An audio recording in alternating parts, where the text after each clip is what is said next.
Elevate TV, advancing kingdom lifestyle.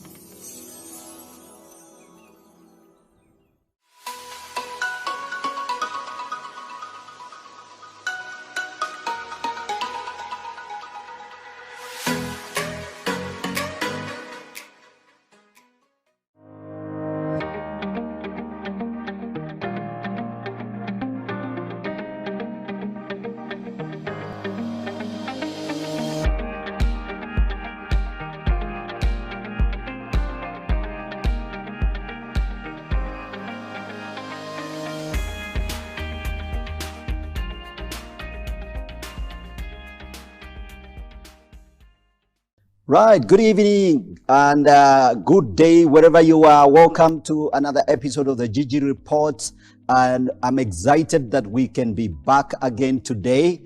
This is going to be a very, very exciting show. I have a special guest with me on the set today.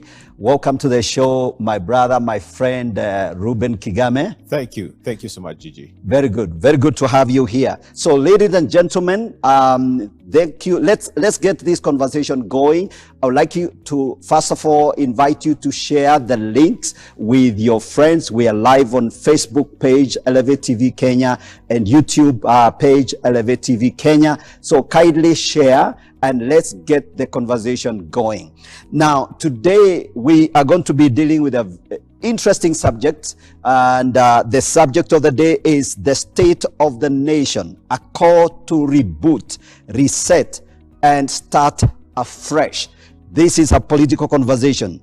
Now, Kenya is facing a myriad of challenges: rising public debt, corruption, an education in crisis, poverty, political impunity, and disrespect for the rule of law, tax evasion, the famous Pandora accounts. I'm sure you are aware of that, and many other problems. So the big question we are asking today is, how do we reboot, reset, and start afresh? And I have on the set a man who has already stuck his head out and decided he's going to go for the President of the Republic of Kenya. But before I release him to begin to expound on his his agenda and what he's up to, let me just give you a quick, as usual, an overview. The Gigi Report, as always, is a platform, big, bold, and honest conversations on a broad range of subjects: social, economic, political, theological, philosophical, and many other ideas. And we want to have honest conversation tonight, and I believe that you're going to enjoy this particular conversation. And let me briefly introduce my guest. My guest is Reuben Kigame. Reuben Kigame is a household name and an award-winning singer, writer, producer, radio presenter, and a widely read Christian apologist. And I'm going to be asking him to tell us a little bit about that. Mr. Kigame is the founder of the Fish FM radio station. I think he's based in Eldoret, my brother. It's no longer there. It's no longer there. Shut it down, but yes, I ran it for 10 years. Okay, very good. And then Word of Truth Ministries, dedicated to Christian apologetics. And Mr. Kigame holds a bachelor's degree in education from Kenyatta University. And trained teacher. And now we want to begin the conversation, my brother. You forgot two things. I actually do hold also a Master of Science in Journalism and Media Studies. Wow. And I'm just completing a PhD in Theology. Absolutely. Yes, absolutely. And that, by the way, is a very good place to begin. So, ladies and gentlemen, I want you to sit back. This is going to go very fast. And so I'm going to ask my guest here lots of very serious questions. So, my brother Reuben, yes, we will begin from there. Who is Reuben Kigame? Well, you've defined the externals. Right. But if you went a little bit into the internals, yes, Reuben Kigame is a very driven person, a Christian without apology, right? Very, very vocal on matters of faith and doctrine and morality, and things pertaining politics, and justice, Yes. and things such as those. Yes. So people know about the music. They know about Tunaomba uwepo wako uende nasi. Yes. They know, huniachi. They know Bwana ni mchungaji. Yes. But they don't know that I'm also a very committed social activist. Yes. And I'm also a broadcast journalist, like you said. But I'm also a very committed family person. Right. I'm married, and I have 4 children of my own, and many that I raise that are not of my own. Right. Excellent. Excellent. Now, and it's lovely to have you. Thank You and me have a history. We met way back in high school. You were in high school. I was in high school. Yes. And we parted ways as usual. And now we are back on the on this platform. Yes. And talking about very interesting things, particularly because you have actually, and that's what I want us to get to. You recently announced your candidature for the President of the Republic of Kenya. Correct. And so I'm asking why and what is the motivation behind it? I like the subject of our discussion today. I'll just say I announced that I want to be Kenya's next president because Kenya needs a reboot. Right. It needs a reset. We need to return Kenya to factory settings. Just the way you do with a phone that has malfunctioned because a software or something didn't go right. Yes. Or a computer that needs a reinstallation and so on. The software of our country has malfunctioned. Right. And when I say software, sometimes people think of the economics, they think about the social patterns, they think about everything else except what I would call the soul of Kenya. The soul of the nation. The soul of the nation is sick. Right. And if you are looking at a hospital situation, we moved from the general ward under Kenyatta. Yes. And went into HDU. Right. With Moi, because we declined. Right. And then we went back to the general ward under Kibaki. And then under the Jubilee government, right, we have actually moved from the general ward to HDU, and now I can boldly say we are in the ICU, the intensive care unit. Absolutely. And only the 2 gentlemen, that is Uhuru Kenyatta and William Ruto, have brought us to the ICU. Right. Where the things we saw under Moi's government have been doubled. Right. The kind of, decline that the Jubilee government has brought us into is unforgivable. Right.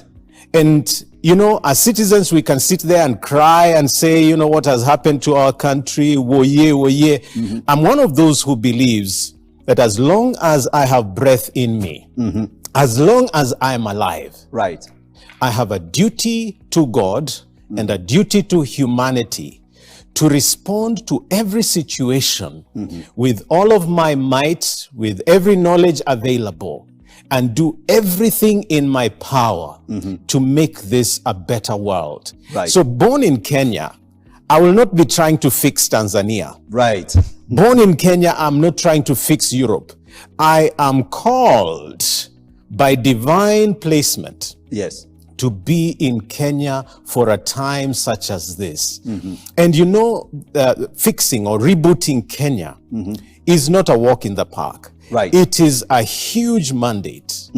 And for some people, they think, Reuben, you don't have the experience of, being a senator or an MCA or whatever. Yeah. So you have not served in the public service.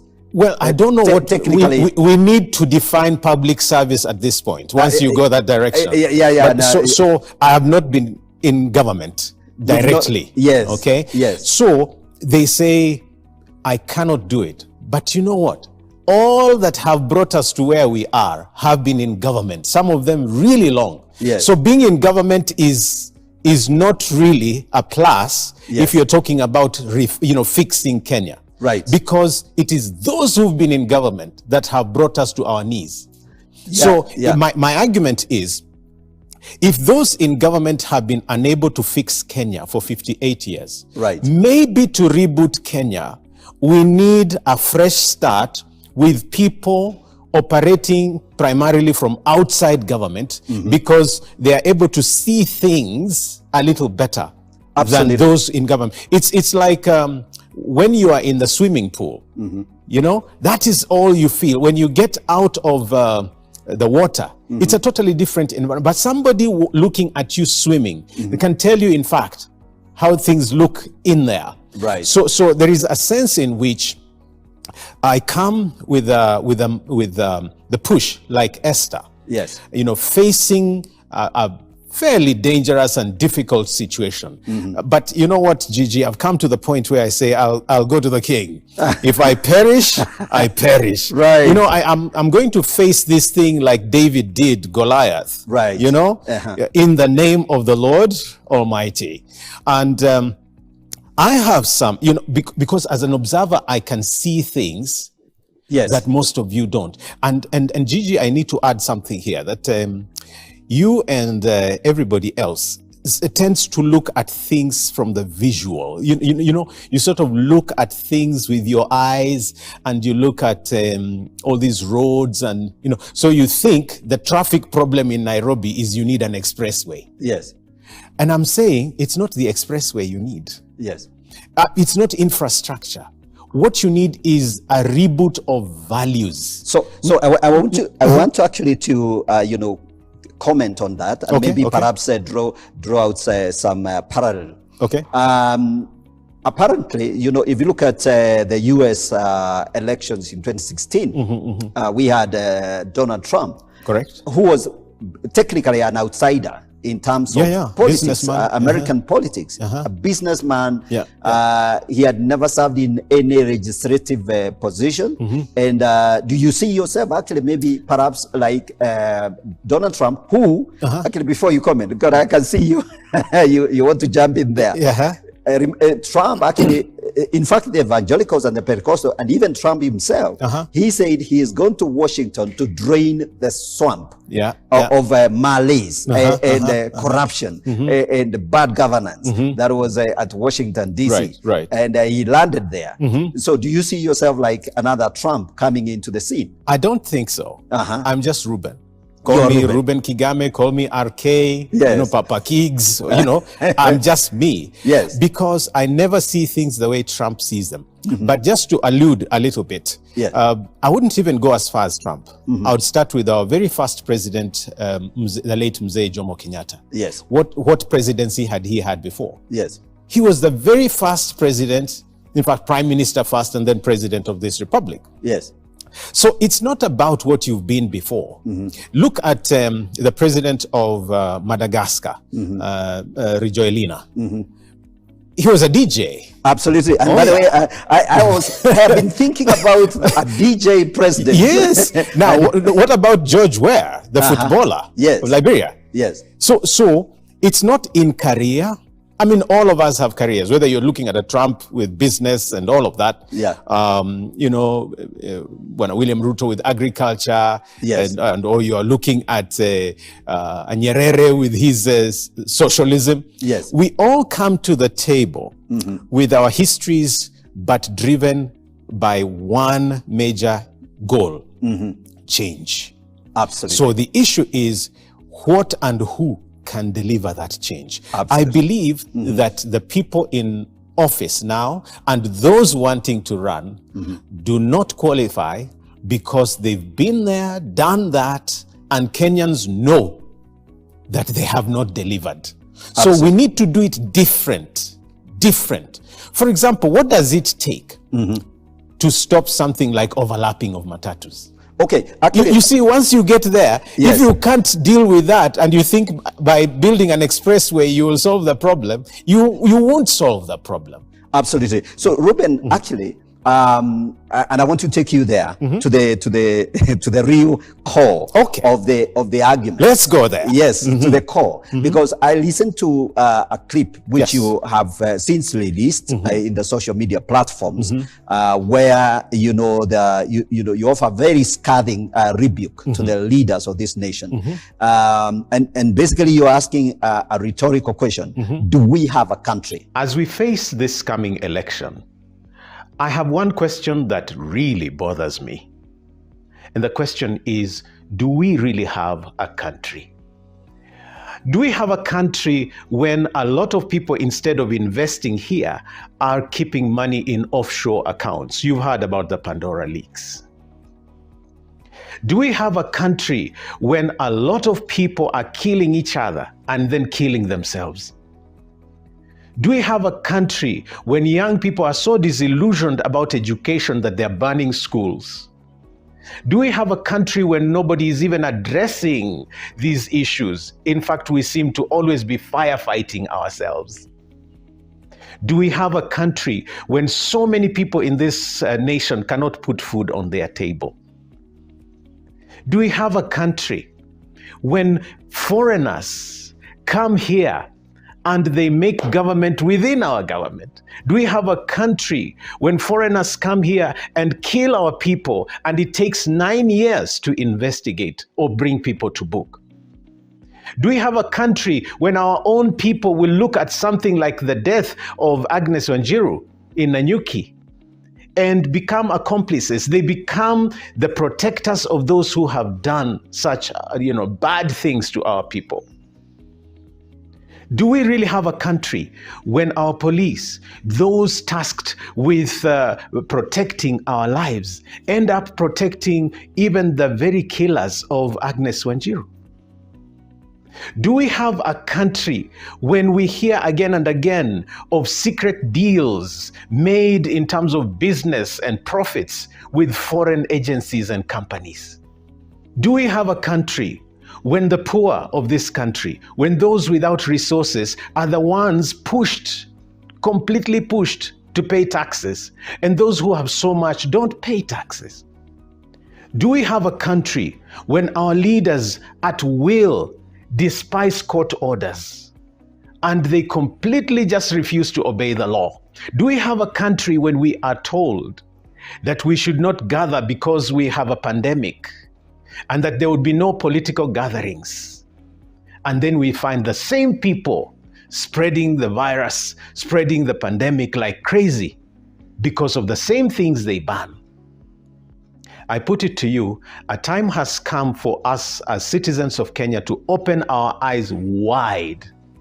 We need to open our eyes so wide and open our ears so wide. Let us look at our leaders. Let us look at those offering themselves to be your presidents, to be your governors, to be your senators and MPs and MCAs, and decide for once to reboot this country. So within that argument, you've raised the issue of rising public debt. Correct. And then, of course, corruption. And an And the education runaway education. An education crisis. Yeah, the Pandora leaks. The Pandora leaks. Political impunity. Yes. Disrespect of the rule of law. Yes. These guys get away with I can see you saw it. And I've summarized it for you. Yes. In tax evasion, Correct. the Pandora issue. And a few others. So I would like us to go through, let's start with public debt. Okay. Because that's a big issue. Yes, it is. And it's given that you are aiming for the very top, Yes. so should we announce you as the president-elect on the maybe 10th or 12th or 14th of August, having successfully been, elected, Yes. then that begins your journey. Correct. Right. So rising public debt. What exactly is the issue here? There are many issues. One is what I would call a trigger-happy mentality to borrow. Right. Yes. Anytime you have a problem, you think you will solve it by borrowing. Right. Anyone who lives like that, Gigi, is a slave. We don't do it in the family. We don't do it in the church. Yes. We don't do it in schools. We don't solve problems by borrowing and borrowing and borrowing and borrowing. Right. Borrowing in and of itself reduces you to a slave. There is a biblical injunction for it. Yes. The borrower is the slave is to a the slave lender. to the lender. Right. So by principle. Yes. Now, but I need to qualify, borrowing in and of itself is not wrong. But you borrow to invest. Right. We know that from the family, from the church, from institutional levels. We borrow, even for business, we borrow to invest. Right. Not for recurrent expenditure, not to spend on problems. Right. So the whole philosophy of solving our fiscal problems by borrowing is wrong. I think you're right. That's the principle. That's the principle. But now it's how it is done that makes it worse. Okay. So, for example, the government borrows both locally from commercial institutions and domestic, then externally as well. Absolutely. But when they do it externally, Gigi, they do commercial debts. Yes. Which have shorter spans of repayment times, say 10 years or something like that. If you go to the IMF or World, you're given maybe 30 years or much longer to repay. Yes. Now, of course, the interests on commercial external debts are high, higher than the IMF or whatever. So borrowing in itself may not be wrong. It's who tells them that that's the way to go? Actually, by the way, there is an answer to that. Oh, okay. There is an answer to that question. Who tells them? Because they are economists. This country has all kinds of very interesting ideas and people. So one of the, I've been following that conversation, and I recently there was a World Bank made a mistake. Yes. I would call it a mistake. So maybe they think otherwise. You're being very polite. I'm being very polite. They did a what you call it, a live Facebook sort of feed on a conversation discussing Kenyan debt. 20 minutes into that discussion, Kenyans were basically commenting and saying, don't lend money to Kenya. These guys are going to waste this money. And in 20 minutes time, the World Bank guys had to call off that Facebook interactive session. Because when the local citizen realizes that you are auctioning them, it tells you first you did not consult them. Right. And how do we consult citizens? It's through members of parliament. Right. It means that this discussion has not gone through parliament. And whether the CS, finance, and the guys at Treasury are advising a particular way, it still has to be vetted by parliament. Yes. So if you bypass parliament and go on and borrow on behalf of citizens, first of all, you have completely abused them. Absolutely. Because you are borrowing on our behalf and on the behalf of our children. So if you look at the current declared, I need to underline that word, debt of close to 8 trillion. Right. Okay? Kibaki left us with just, a few billions. I think it was 5 point something.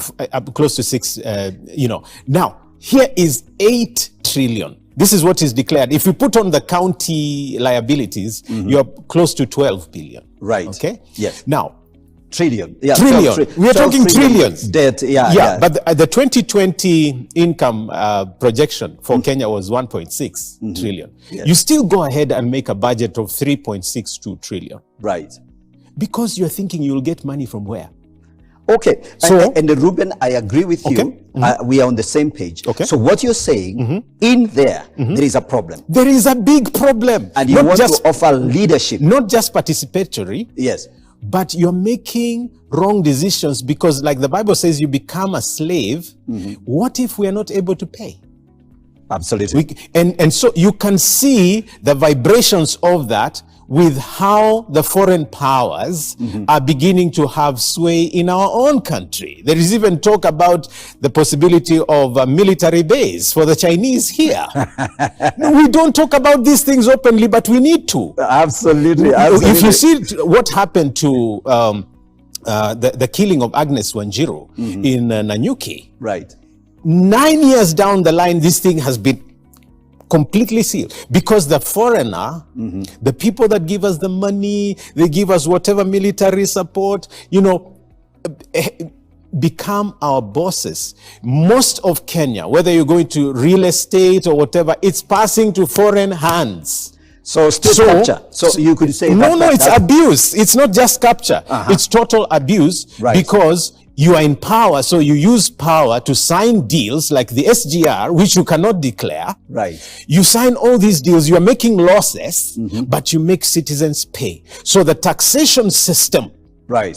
that becomes the salvage spot, the Right. salvage point of your bad manners of borrowing, Absolutely. are heaped on the people, the ordinary person, okay? But at the same time, the people who have the money are not paying taxes. Hold it Okay? there. No, there's one more. Yes. Then a lot of them who need to pay taxes evade. Absolutely. Okay. So it's a dance at the top.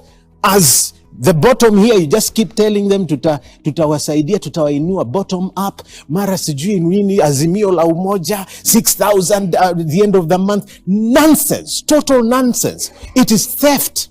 Absolutely. And abuse of power. Okay, it hold it must stop, and we need to reboot. Hold it there. Oh, okay. Absolutely. Now we have about three minutes to go to a break. Okay. I love your energy. I love what you're talking about, and because you've mentioned you made your statement on public debt. It is an evil. You think something is not going right, and that needs to be fixed. We need to borrow to invest. Absolutely. Not for recurrence, not to correct our mistakes. Absolutely. Yes. That's very well said. The other thing you have alluded to, which I would maybe at one point in the next session, in the next after the break, maybe we can go back to it. The whole idea of impunity, you know, abuse of law. Yes, that kind of thing. And being a social justice, player, having been in that, especially the case you have raised, for example, not many people are aware or have been following that story. Most of these stories tend to drop off, along the way. Or just killed by the media because the media is owned by them. Something like that. There are many ways of like the Pandora leaks. The Kenyan media just killed it. Okay. So, but maybe they were just told shut up. Yes. So I guess we also don't want to get shut down. No, you won't. So if you get shut down, we'll give you a YouTube channel or something. Yeah. Yes. Excellent. So so the next thing I want us to address ourselves to is so we will revisit.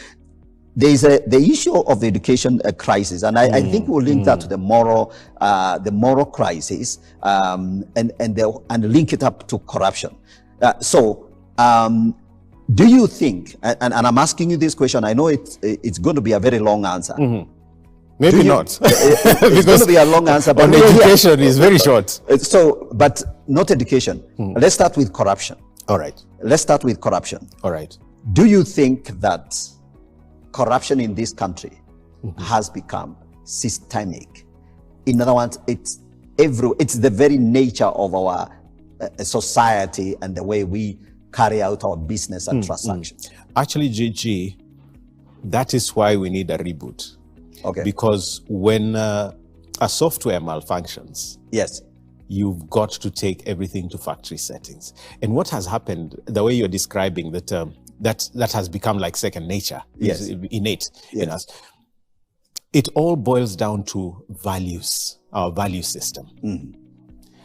If you see somebody stealing or somebody abusing law or somebody practicing impunity, it is not so much what you see, it is what drives them there. That is the case. So we have come to a point where in Kenya we've normalized corruption, made it acceptable. That is a big word. Yes. It's a very big charge. We have made normalized. We have normalized. We have made it part of our lives. In other words, I am employed, and I earn a salary, but in order for me to do something for you, you've got to facilitate me. Absolutely. Extra. Okay. That's how, that it's for you to see the boss. The watchman needs to be tipped. The secretary needs to be tipped because it becomes a privilege for you to see the boss. Absolutely. And that's why. So you go and park your car outside, and it's like you pay your parking, but somebody still wants to get something from you because he watched over your car and it was not broken into. All right. And so the policemen take the cue on the highway. I don't know in the first place why there are so many on the highway, but then they stop you and they say, it seems like your insurance is expiring tomorrow. Right. So, and your tires, your brake light, and something else. So they're looking for a way for you to part with something. So that has become a lifestyle. Yeah, I'll cut you short. I'll cut you short because I want us to go into a short break. Okay. And then when we come back, I want us to speak into that moral decline and that whole thing, whatever is behind that whole moral malaise, malaise in this nation. I think we want to pin down to it. Great. And then, of course, we need to then say, so what would a politician do, or a head of state for that matter, do about that? Okay, so we hold that.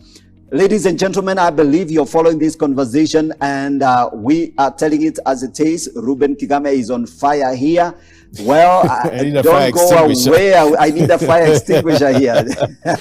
So we're going to take a very short break, and when we come back, we continue from where we have just stopped. So don't go away. Take a break and come back quickly.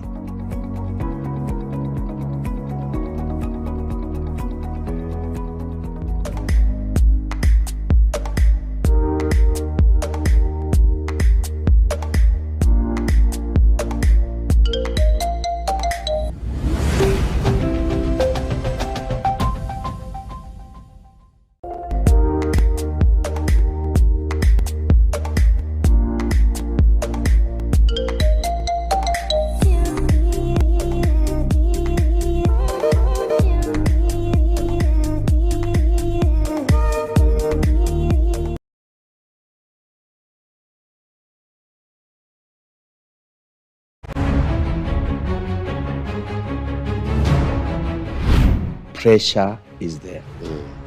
There was a time I wanted to drop the name Bishop because I thought pressure is associated with the name Bishop. With the name Bishop. Because when you wake up, probably there's a line of people at the compound. You're right. And half of the people who want to see me, they don't want prayers. Oh, Jesus. They want money for their children to go to school. If you don't handle pressure or minister properly, there can be trouble. And we will be going to that bishop. One time, for my first time, when I went to the hospital, but the doctor looked at me and said, "What do you do?" I told him, "I'm a pastor." He said, "Your pressure is too high." This is an amazing talk today, the pastor and ministry pressure.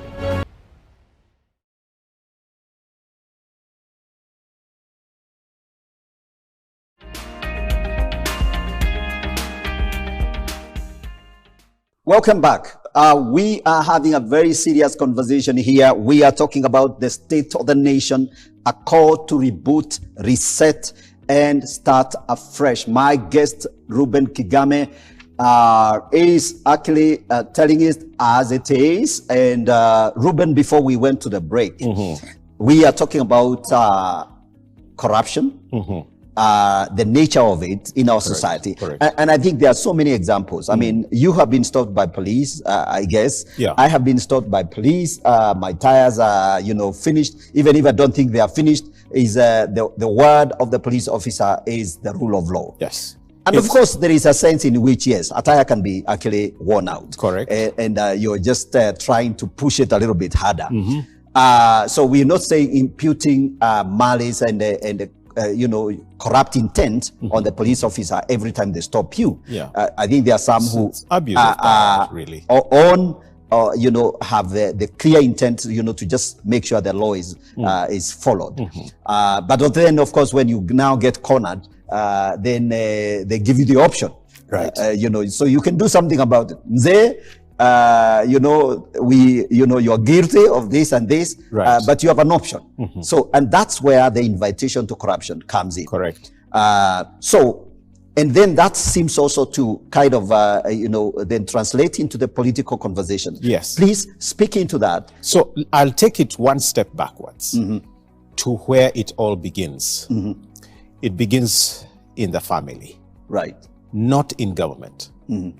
The moral rot that we see today, whether it's just, a bribe along the highway, or you're talking about boys and girls burning up a dormitory in a school. It's all back to the home, back to the broken family. Right. But it starts in very tiny ways with, a mother telling a child, stop crying, I'll give you a lollipop. Yeah. Okay, just sit there, please watch this, baby, daddy. So you pamper the child with false promises, and either you don't fulfill the lollipop promise, or the child knows a reward, system that works for, for doing this or the other. So manipulation comes in. And by the time it gets to the police, you're actually being manipulated. That, yes, there's no law, you're broken, but if you don't pay this amount of money, then I'm not going to let you go. Right. Simply abuse of power. Right. In other words, those who should be serving you, those who should come to your rescue, end up being your molesters. Right. Those who should be helping you become your exploiters. That is how the moral rot goes until somebody realizes, okay, this money is meant for COVID, but I can, tender. I have no experience in tendering. I'll tender, or I can inflate this price because there's so much money to share, and to steal. So you end up without services. You end up without the salvaging of the country as you may want. You end up without health, without infrastructure, because the money has gone into the pockets of a few people. Let me tell you something from the Africa report. Right. Regarding the Pandora Papers. Okay, yes, we can now go into the Pandora Papers. And I need to link you. The Pandora Papers is actually a corruption thing. That's why I'm linking. Yes. And the Africa report was indicating that every time there is a grant or a donation to Kenya, right, to serve, a particular interest, that's when the money disappears and is saved in offshore accounts. Right. Meaning, the bigger the loot, the bigger the grant, the bigger the loot. Right. And so KEMSA was such, the KEMSA billionaire issue was such, because there was quick money coming to solve a problem. You're not, no systems of accountability, nothing. So anybody can get into the cookie jar. Right. Yes, because from infancy, we've been taught shortcuts. We've been taught you can, jump ahead of the queue as long as you're big-bodied or you can run fast enough. Because they're in government, they think they have the right to loot, which is wrong. Okay. So, so let's now then say, so Reuben Kigame, you want to be the president of this republic. Yes. And that's the kind of nation you're going to be leading. Should you, be successfully elected, then you'd have to sit there at the head of government. And so perhaps, and that's the one of the questions I really want to bring to your desk, to your table. If you are elected, what is the one thing you would change in the first 100 days of your presidency? Okay. Allow me to qualify as I answer. Yes. The first thing I want to deal with is what I'm calling stop economic bleeding. Right. Okay? Yes. Stop the leakage of the resources, the money, stop the looting, stop everything in order so that we don't lose anymore. It's the way you get a cut and you're bleeding, get a bandage quickly. So the first thing I want to do in the first 100 days is embark on getting as many bandages as possible. And so this country will be looking like a very seriously bandaged fellow. Well, it's dying, so anything you do is good enough. Anything you do to salvage, to give it life. Right. So to keep it alive. Yes, because we are bleeding. And the president himself accepted that we said it. We're losing about 2 billion, about 2 billion per day, I would say minimum. Yes. Because that means over 700 billion lost in a year. In a year, which is multiply huge. that by 5 years. So that is how much money we are losing. So supposing in 5 years we actually saved the 3.5 trillion, would be clearing the debts, isn't it? Yes. But so in 100 days, that is what I would be doing, but it doesn't start then. That's what I needed to qualify. Yes. It starts now. Yes. With the campaign period. Right. Because the corruption begins there. Absolutely. This is how it begins. That to get finances for your campaign, you enter deals. Okay. With Gigi. Says, Gigi, nipatie 10 million. Yes. Na mimi nikiingia kwa serikali. Yes. Nitakupa tender. Yes. Ama nitakupa appointment ya CS ama a particular department of government. Yes. I'll hire you. You Right. give me money. So you're buying. Now, some of the people that are buying spots in government now are evil people. And so you have to start by checking, where does your campaign money come from? Right. That is where we gain or lose on corruption. And that's why some positions have already been negotiated. So when you're forming government, you cannot form it on the basis of meritocracy. You don't look for professionalism. Who qualifies? That's how we end up with a medical doctor, being over education. So that you appoint on the basis of relationship rather than meritocracy. Actually, by the way, on this particular medical doctor who is now the Minister of Education, I remember when he was being interviewed by the Senate. I think it was Parliament of Senate. I can't remember. He was interviewed publicly. And they all let him pass. Yeah. All of them. Wote. And by the way, they're under capture. They have nothing to say. Whatever debate they hold, it's been decided. Well, they tried to. There was a pushback. I watched the clip. It was very comical because this gentleman happened to be very. Kitu kama nikibaya. I don't care how many debates there are. If we need a medical person to be in the health services, I'll accept. Right. If you're putting a medical person over education, it is wrong because we have education professors. Okay. Hiya. What is it I don't understand? I will accept your position on that. I hope so. Because that is where, and the point is, when we are doing our campaigns now, yes, everybody is dishing money left, right, and center. Yes. Kenyans are receiving the money, yes. Yes. Then in September, October 2022, they'll begin to say, well, yeah, tungejua. Issue is, what don't we know? Absolutely. Yeah.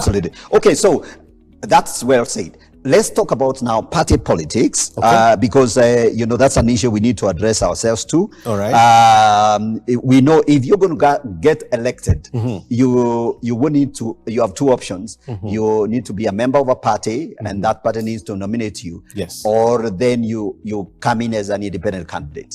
So maybe you can tell us what your plans are. I am a member of an alliance that is called the Eagle National Alliance, the Eagles National Alliance, yes. TENA. They recently actually launched. Yes, they did. Yes. And there are people that have value-based politics on the table. Yes. And so they have pulled together different parties and movements and groups that, subscribe to morality, integrity, accountability, the rule of law. Right. And so I am just one of the many presidential candidates under that alliance, and soon the cards will be drawn, yes. and it will be known who is bearing the flag for the alliance. Okay. I'm quite hopeful that I will, emerge. I know I'm working hard. I know the convener, Bishop Kwesi, who actually was on this show a while ago. So and we've been corresponding, we've been talking. Okay. And perhaps he might be interested in coming on the show. So all I can say is I stand a good chance, Very good. But it's a group decision, and so I'll not preempt anything here.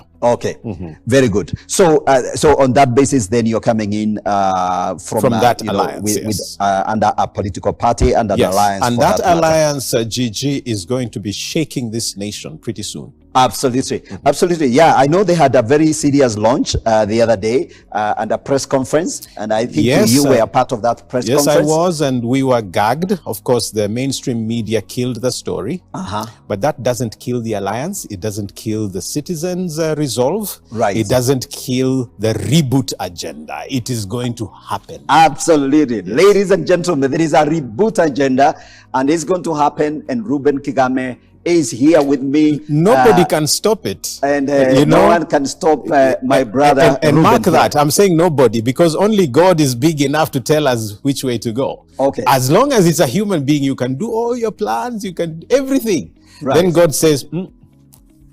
Okay. So now let me ask you to address yourself to the issue of political philosophy. All right. I mean, I know it could be very technical. We don't have to go to the technical stuff, you know. I'll try not to, because it doesn't help anyone. On television. And the reason why I want us to talk about that is because I want us to link it up with some of the political ideas that are now being prosecuted in the public domain politically. Correct. For example, the hustler narrative, the bottom-up, model, and of course the Azimio la Umoja. Azimio la Umoja sort of approach. So, Reuben Kigame, what is your philosophy? So what are you bringing on the table in terms of that general idea of this is what the anchoring idea for your political agenda?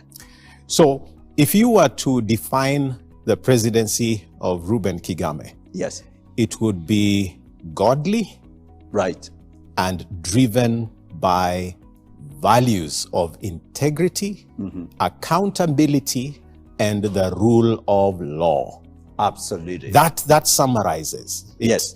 In terms of economic direction, they have their bottom up. I don't know whether trickle down has even been vindicated, but I do have stop the bleeding. Okay. Stop the bleeding. Right. As my main thrust. Okay. Because if we stop the bleeding, everybody, whether hustler or not, will survive. Right. My personal view is that the hustler narrative divides the nation. And I put out a video on to that effect. I do not believe that you can have an Azimio la Umoja when your particular emphasis is the Mount Kenya region. You are showing us that you are so interested in the mountain, but you are uniting us that way. That is nonsense. Azimio la Umoja. Umoja wa nani? And Umoja is... Umoja is the mountain? And that's the unity thrust. So that's what I'm saying. Let's call a spade, not a big agricultural tool. So maybe it could be, Reuben, it could be that Mount Kenya are the people who need to be brought back to the center, and they have been kind of like isolating themselves. Is that the reason why they are climbing the mountain? Gigi, that is a horrible statement, because yes, Mount Kenya people are Kenyans. Right. Okay? They are not a different breed. They are Kenyans who deserve the same services, the same respect as anybody. You can't keep going to Mount Kenya to tell them how to vote. They are not children. Oh my goodness. They're not.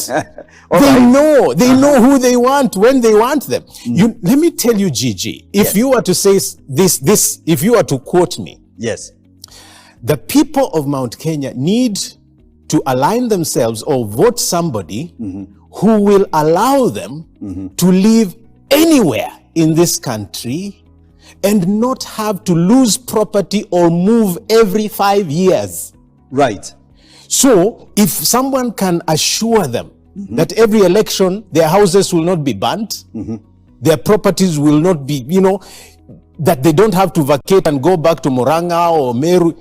If you can assure people that, then you're a good person. Right. But if you keep telling me, vote for me, I vote for you for what?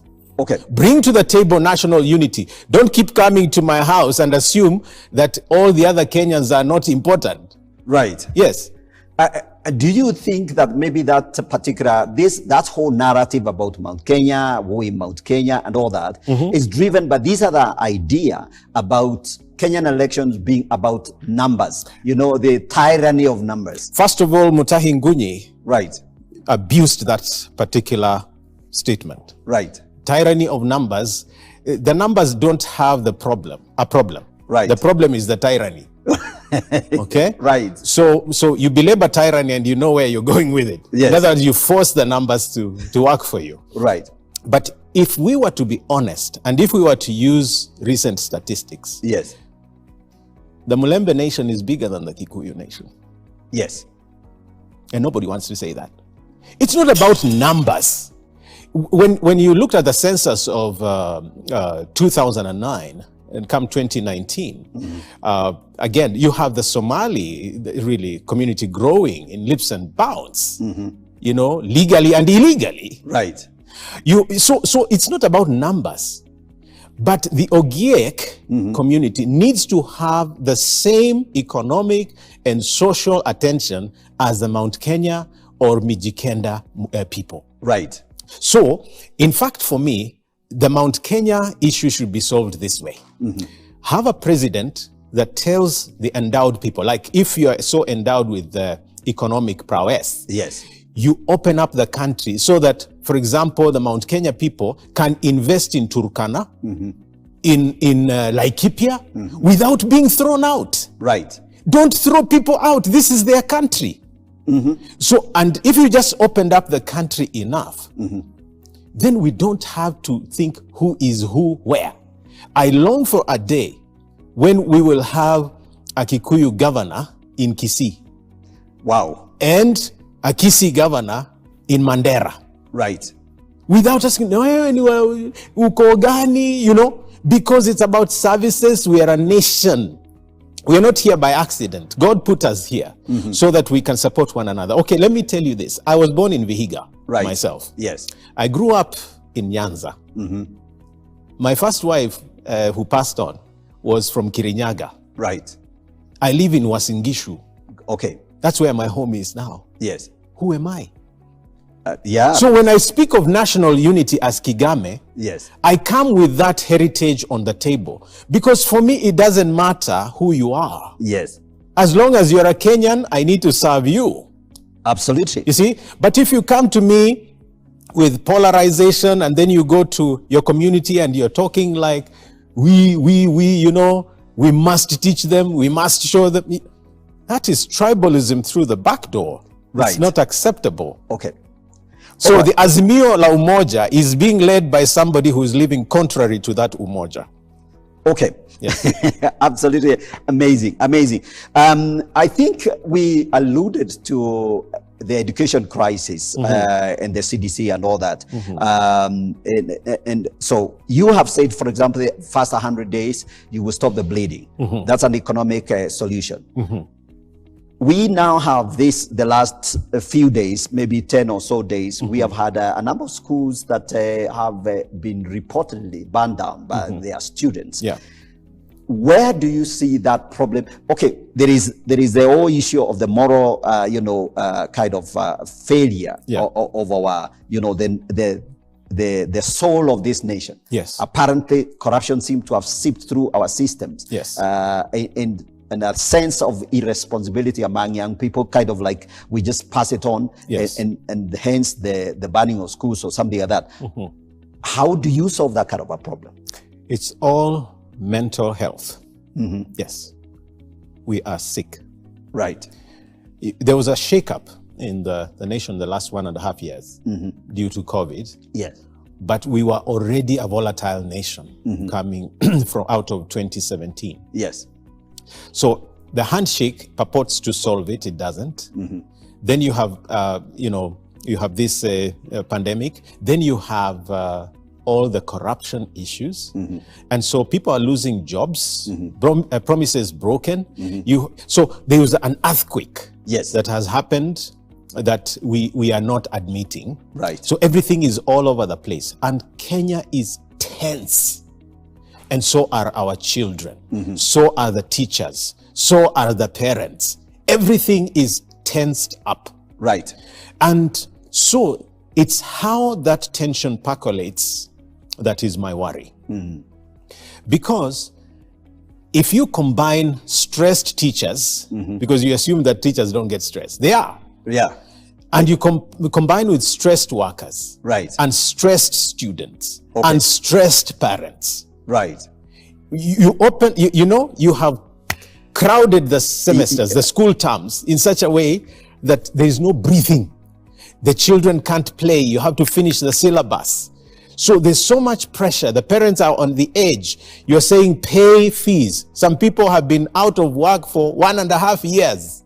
And you're saying, na ulipe yote. So, and there is all of that. You can't even feed the children when they come home. So tension, and more tension. Okay.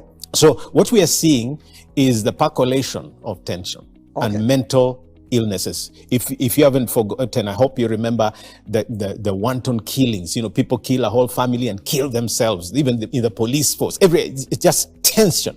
Okay. So what we need is, yes, let's address the fires, because part of it may not even be started by the students. Could be started by the staff. All right. Or outsiders. Right. But part of it is really that our children are on the edge. Now, instead of proposing something like a midterm break, because it's already a short term, why not add the days of the midterm to the December holidays so that they have a much longer time? And the children already know when they come home, it will be just like 8 days, and then they're back. Absolutely. Okay. So we need a reboot, in the sense that our planners need to anticipate scenarios. When you plan, you anticipate. If this happens, this is what we'll do. Right. If this happens, this is what we'll do. I don't think the calendar system anticipated this. The fires are not new. Right. We had them before twice, The fires are an outworking of stress. So we need to address mental health and ease things out in such a way that people can put money in their pockets again, people can eat, and the children can ventilate. I guess maybe you could also say perhaps one of the reasons why maybe the various specific actors who should be, anticipating those problems are kind of like, very, very wary of that if they did something wrong, if they angered the parents or delayed or they are seen, maybe the Ministry of Education officials don't want to appear as failures. But they are, because that will affect the legacy of the big man, or the current government. Yeah. So perhaps it's that pressure that, look, we promised CDC. We're going to deliver CDC, and it must work. And if it doesn't work, our legacy is injured. Gigi, that is part of the problem. Who said we needed CBC? That is how corruption goes. Right. If something is wrong with 844, right, as a system, yes, you fix the system. You don't introduce another system. Absolutely. Because what do you do with the backlog, with the unresolved issues? Someone said, before you tear down a fence, before you remove a fence, ask why it was put there in the first place. All right. 844 came because we were unhappy with the other one, the 763 system, isn't it? Yes. So if there is something, we wanted 844 to be more practical. So just make it practical. Absolutely. Don't spend money introducing something new without rationalizing why. And then you bulldoze, it's here to stay, whatever you do. The Absolutely. thing is, some of us are being left behind. We need a national dialogue before you implement some things. You don't just wake up one morning and change a system of education. You are not a parent. You are not me. You are not my children. You are not the one who pays my fees. You don't give me the job. So then I'll cut you short. Okay. I'll cut you short because so there is a very big conversation there. And so that perhaps is one of it's the matters. A well for corruption. Let's just call it by its name. Okay. So you can print more books. Do you know how many books they want for our children? Okay. So that you retrain teachers. Do we even have 12 trillion in debt? You want to introduce other new problems? I have to cut you short. We are out of time. But now I want to give you 30 seconds. Okay. And I would like you to specifically you just say again in your video, the one I alluded to at the beginning. Correct. At the end, you talk about I believe, and they are like 12 things you believe in. Okay. Now, we don't have time for the 12. Okay. But maybe you can say the 3 or 4 things that are at the very heart of the things you believe for this country. I'll give you only one. Okay, and that is your parting shot. Okay. So I believe it is time to take our country back. And that can only happen with a reboot by bringing in fresh, untainted leaders of integrity, accountability, and professionalism, led by the principle of meritocracy.